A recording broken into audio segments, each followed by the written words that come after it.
Today we will prepare a cabinet door that will add elegance to your design, starting with just a single panel. Are you ready? Let's start making the door with MP-1018. Our first step is to cut our furniture profile to the correct dimensions. We cut the profiles to the appropriate dimensions and angles with a 45-degree miter saw. The dovetail channel opening machine easily opens the dovetail slots for corner joints that we will use in the assembly phase. Now it's time to cut the panel for the door we'll be using the profiles on. For better results at this stage, we recommend using a jumping saw for all panel cuts. Once the panels are cut to the desired dimensions, we can move on to the assembly phase. Now we are at the assembly phase.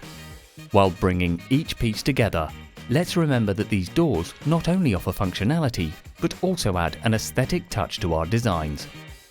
The panel profile, dovetail pins, hammer and glue come together. First, we apply the glue to the joining corners to prepare for the dovetail pins. Then we secure the joining corners with the dovetail pin.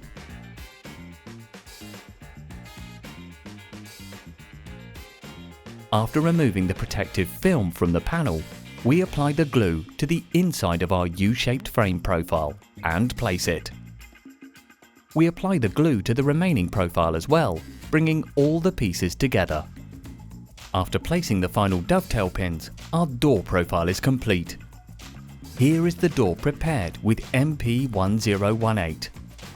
You can optionally support the corners with paper tape and leave them to dry.